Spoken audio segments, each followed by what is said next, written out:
السلام علیکم ورحمۃ اللہ تعالی وبرکاتہ۔ ناظرین اکرام، جیسا کہ آپ جانتے ہیں کہ آج کا جو ہم عمل بتا رہے ہیں وہ 13 رجب کا عمل بتا رہا ہوں، اور آج میں خاص کر یہ جو عمل ہے میری ان بہنوں کے لیے ہے جن کی شادی کو کئی سال ہو گئے اور ابھی تک اولاد جیسی دولت سے وہ محروم ہیں، یا میرے کوئی بھی بھائی حضرات ہیں جن کو ابھی تک اللہ تبارک و تعالی نے اولاد جیسی دولت سے نہیں نوازا ہے، تو آج کی یہ ویڈیو ان لوگوں کے لیے بہت خاص ہونے والی ہے۔ رجب المرجب کا یہ مہینہ ہے، اور اس رجب کی 13 تاریخ کا میں آپ کو عمل بتانے والا ہوں۔ 13 تاریخ سے پہلے آپ اس کو ضرور سن لیں، مس نہ کریں، ورنہ پھر ایک سال آپ کو انتظار کرنا پڑے گا۔ جو میرے دوست یا جو میرے ساتھی جو ہمارے ویورس ہیں جن تک یہ ہماری ویڈیو پہنچے، میں ان سے بڑی محبت کے ساتھ آج گزارش کروں گا کہ اس ویڈیو کو اپنے دوستوں میں شیئر کر دیں، تاکہ یہ ان لوگوں تک پہنچ جائے جن کو اس ویڈیو کی بہت زیادہ ضرورت ہے۔ ہو سکتا ہے یہ آپ کے پاس ویڈیو پہنچی ہو، آپ کو اس کی اتنی زیادہ ضرورت نہ ہو، مگر کوئی آپ کا ساتھی، کوئی آپ کی بہن، کوئی آپ کا پڑوسی ایسا بھی ہوگا جس کو اس کی بہت زیادہ ضرورت ہوگی، جس کی شادی کو 10 سال 12 15 سال ہو گئے، ابھی تک اولاد نہیں ہے، تو اس کو اس ویڈیو کی بہت زیادہ ضرورت ہے۔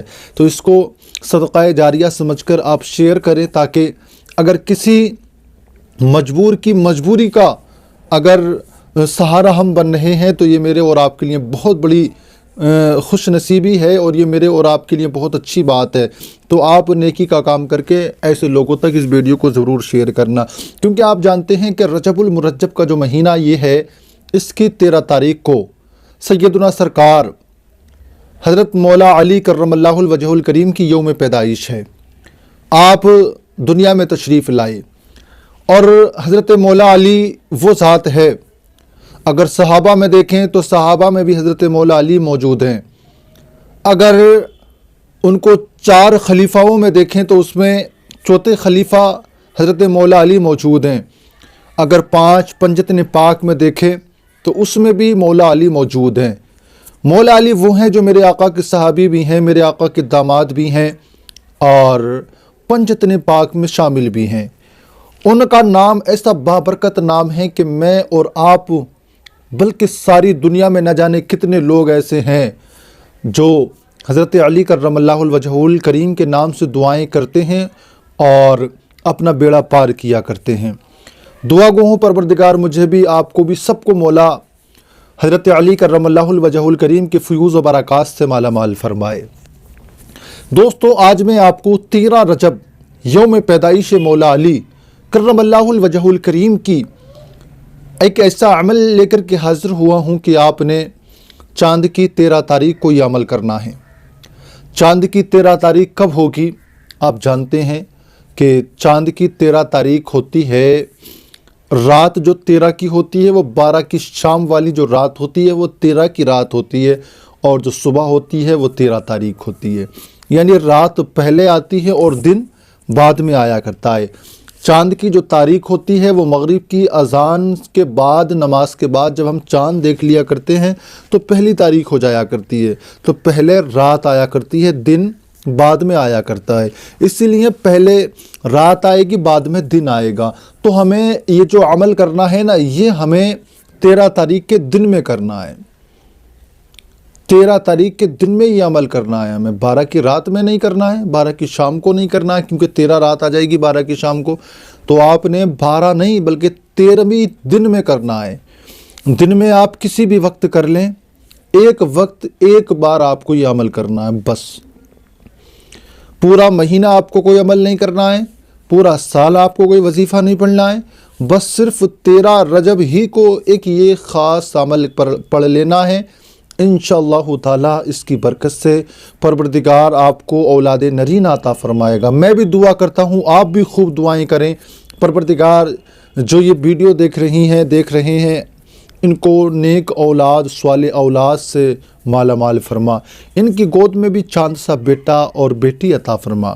دوستو، جیسے کہ آپ جانتے ہیں حضرت مولا علی کرم اللہ وجہ الکریم کی یوم پیدائش کا یہ 13 رجب جو ہے دن ہے، تو اسی 13 رجب کو آپ نے کرنا کیا ہے؟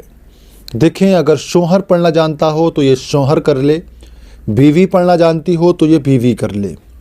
دونوں میں سے کوئی پڑھنا نہیں جانتا ہو تو پھر کسی تیسرے سے یہ پڑھوا لے۔ اگر کوئی گھر کا پڑھنے والا ہو، اچھا ہو، تو بہتر ہے اسی سے پڑھوائیں، باہر کے سے نہ پڑھوائیں۔ اور اگر گھر میں کوئی پڑھا نہیں ہے، خود بھی پڑھے ہوئے نہیں ہیں، تو پھر آپ کسی باہر کے سے پڑھوا سکتے ہیں۔ ورنہ مجھے امید ہے کہ دونوں میں سے ایک نہ ایک تو پڑھا ہوا ہوتا ہی ہے۔ تو اگر شوہر سے پڑھنا آتا ہے تو اس کو شوہر پڑھ لے، بیوی سے پڑھنا آتا ہے تو اس کو بیوی پڑھ لے۔ پڑھنا کیا ہے؟ پڑھنا یہ ہے، آپ نے پڑھنے سے پہلے میں بتا دوں، آپ نے تھوڑی سی ایک میٹھی چیز لے آنی ہے۔ اس میں چاہیں آپ کوئی بھی چیز لے آئیں، مثلاً مہنگی سے مہنگی، سستی سے سستی، جو آپ کو پسند ہو وہ میٹھا لے آئیں۔ آپ کو جو بھی پسند ہو، میٹھے میں کوئی قید نہیں ہے، جائز میٹھا آپ جو بھی چاہیں وہ لے آئیں، جو آپ کے پاس اس وقت میں موجود ہو۔ آپ نے وہ میٹھا اس مقدار میں لانا ہے کہ اس میں سے آدھا آپ کو کھانا ہے، آدھا آپ کی بیوی کو کھانا ہے۔ بیوی لائے تو اسے بھی اسی مقدار میں لانا ہے کہ اس کو آدھا خود کو بھی کھانا ہے، آدھا اپنے شوہر کو بھی کھلانا ہے۔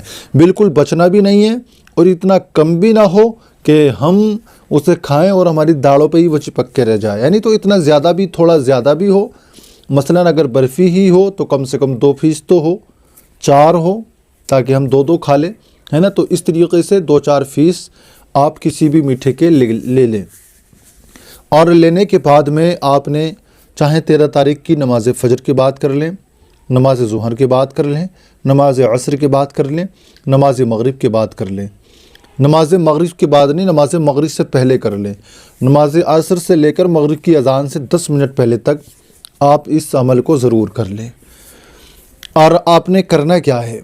آپ نے جو میٹھا ہے نا، جو بھی میٹھا لیا ہو آپ نے، اس میٹھے کو اپنے ساتھ لے لینا ہے۔ اس سے پہلے 10، 20، 50، 100 روپے صدقے کے نکال کر کسی نہ کسی غریب کو دے دیں۔ نیک نیت سے صدقہ نکالیں اور جو بھی آپ کی حیثیت ہو وہ کسی غریب کو دے دیں۔ اور اگر کوئی غریب اس وقت میں آپ کے پاس موجود نہیں ہو تو وہ صدقہ نکال کر اپنے مکان میں کسی ایک مقام پر رکھ دیں، تاکہ جب کوئی آپ کو غریب ملے تو وہ اس کی امانت اس تک پہنچا دی جائے، ہے نا۔ بالکل آپ کو اسے پھر اٹھانا نہیں ہے، آپ نے صدقہ نکال دینا ہے، میٹھا لا کر کے اپنے سامنے رکھ لینا ہے۔ کوئی سی نماز کے بعد میں، مثلاً فجر، ظہر، عصر، ان نمازوں کے بعد میں آپ نے، اگر کوئی میرا بھائی ہے یعنی کوئی بیوی کا شوہر ہے تو وہ مسجد میں نماز پڑھے گا، ظاہر ہے مسجد سے نماز پڑھ کے گھر آئے گا۔ اور اگر یہ عمل کوئی ہماری بہن کر رہی ہے تو وہ تو اپنے گھر میں ہی نماز پڑھیں گی۔ دونوں کے لیے یہی بات ہے کہ اگر گھر میں بیوی نے نماز پڑھی ہے تو وہ اسی مصلی پر بیٹھ کر اس وظیفے کو کر لے، اور اگر شوہر مسجد میں پڑھ کے آیا ہے تو اگر اسے کرنا ہے تو بیوی نے جہاں پر نماز پڑھی ہے بیوی کو وہاں سے اٹھائے، اسی مصلی پر خود بیٹھے اور وہیں پر یہ بیٹھ کر عمل کر لے اپنے مکان کے ہی حصے میں۔ اور عمل کے دوران آپ نے کسی سے بات بھی نہیں کرنی ہے۔ آپ نے مٹھائی جو لی ہے وہ اپنے سامنے رکھ لینی ہے۔ اول میں آپ نے 11 مرتبہ درود پاک پڑھنا ہے۔ 11 مرتبہ درود پاک کون سا پڑھنا ہے یہ آپ جانیں، سب سے بیسٹ رہتا ہے اللہم صلی، یعنی جو درود ابراہیمی ہے، اللہم صلی علی محمد وعلی آل محمد کما صلیت علی ابراہیم وعلی آل ابراہیم انک حمید مجید، اللہم بارک علی محمد وعلی آل محمد کما بارکت علی ابراہیم وعلی آل ابراہیم انک حمید مجید۔ سب سے زیادہ بیسٹ تو رہے گا یہ۔ اور اگر اس کے علاوہ یہ یاد نہیں تو پھر آپ جو چاہیں، جون سا بھی درود پاک آپ کے یاد ہو وہ پڑھ لیں۔ کوئی سا یاد نہیں تو سب سے چھوٹا ہے صلی اللہ تعالی علیہ وسلم، آپ اس کو بھی پڑھ لیں۔ آپ نے 11 مرتبہ درود پاک پڑھا ہے، جون سا پڑھا ہے وہ آپ کو یاد رکھنا ہے، کیونکہ آخر میں پھر 11 مرتبہ پڑھا جانا ہے۔ تو آپ نے 11 مرتبہ درود پاک پڑھ لیا۔ درود پاک پڑھنے کے بعد میں آپ نے 5 مرتبہ سورہ مزمل شریف کی تلاوت کرنی ہے، بسم اللہ شریف کے ساتھ۔ 5 مرتبہ بسم اللہ سے شروع کریں گے، بیچ میں کسی سے بات نہیں کرنا ہے۔ 2 رکوع کی سورہ مزمل ہے، آپ کو زیادہ وقت بھی نہیں لگے گا۔ آپ نے 5 مرتبہ سورہ مزمل شریف کی تلاوت کرنا ہے۔ آخر میں پھر 11 مرتبہ وہی درود پاک پڑھنا ہے جو آپ نے شروع میں پڑھی تھی۔ 11 مرتبہ جو شروع میں درود پاک پڑھی تھی آپ نے وہ درود پاک پڑھنا ہے۔ اور پڑھنے کے بعد میں جو آپ کے سامنے مٹھائی ہے نا، اس مٹھائی پر آپ نے دم کر دینا ہے، 3 بار اس پر پھونک مار دینا ہے مٹھائی کو اٹھا کر۔ 4 پیس ہیں، 6 پیس ہیں، 2 پیس ہیں، ان سب پیسوں کو اٹھا کر آپ ان پر پھونک مار دیں زور سے، تاکہ آپ کے منہ سے نکلنے والی ہوا اس تک پہنچ جائے۔ اور پھر اس کے بعد میں اپنے ہاتھوں کو اٹھا کر اپنے جائز مقصد کے لیے رب کی بارگاہ میں التجا کریں۔ مولا تجھے واسطہ ہے تیرے محبوب کے محبوب داماد مولا علی کرم اللہ الوجہ الکریم کا، پروردگار تجھے واسطہ ہے تیرے محبوب کی لخت جگر فاطمہ الزہرا کا، تو میری دعاؤں کو قبول کر لے، اپنے محبوبین بندوں کے صدقے مجھے نیک صالح اولاد دے دے۔ آپ رو رو کر خوب اللہ سے دعائیں کرنا، اور پھر ان پیسوں کو جب رات کا وقت آئے نا، عشاء کی نماز پڑھنے کے بعد میں 4 ہوں تو 6 ہوں تو 2 ہوں تو آدھے آدھے دونوں نے تناول فرما لینے ہیں۔ 4 ہیں 2 آپ تناول فرما لیں، 2 بیوی کو دے دیں۔ 6 ہیں 3 آپ تناول فرما لیں، 3 بیوی کو دے دیں۔ 2 ہیں تو 1 خود تناول فرما لیں، 1 بیوی کو دے دیں، مثلاً آدھا آدھا دونوں تناول فرما لیں۔ اور اس رات میں آپ نے اپنی بیوی کا قرب حاصل کرنا ہے، اپنی بیوی کے ساتھ اپنے ہم بستری بھی کرنا ہے، اور انشاءاللہ تعالیٰ سنت کے طریقے سے کپڑے ڈھانک کر صحیح طریقے سے آپ ہم بستری کریں، اور اللہ تبارک و تعالیٰ سے جو آپ نے دعائیں کی ہیں آپ کے ذہن میں وہ رہنا چاہیے، اور آپ صبح میں غسل کریں، نماز فجر کو ادا کریں۔ انشاءاللہ تعالیٰ یہ ایک دن کا وظیفہ مولا علی رضی اللہ تعالیٰ عنہ کے یوم پیدائش کے دن کا وظیفہ آپ کی زندگی بدل دے گا، آپ کی زندگی میں بہت زیادہ خوشیاں لے کر کے آئے گا، بہت زیادہ برکتیں لے کر کے آئے گا۔ تو آپ اس عمل کو ضرور کریں، ایک بار اس کو ضرور آزمائیں۔ میں دعا کرتا ہوں پروردگار آپ کو خوبصورت بیٹا عطا فرمائے، نیک فرمانبردار اولاد عطا فرمائے۔ آئیے دوستو، ہماری ویڈیو کو آپ شیئر ضرور کریں، چینل کو بھی سبسکرائب کر لیں، کیونکہ ہم اسی طرح کی وظائف اس پر قرآنی حدیثی وظائف آپ کے لیے لے کر کے آتے رہتے ہیں۔ آپ اس کو ضرور سبسکرائب کر لیں۔ چلتے ہیں دوستو، پھر ملیں گے ہم آپ کو کسی اور نئے ویڈیو میں، تب تک کے لیے خدا حافظ۔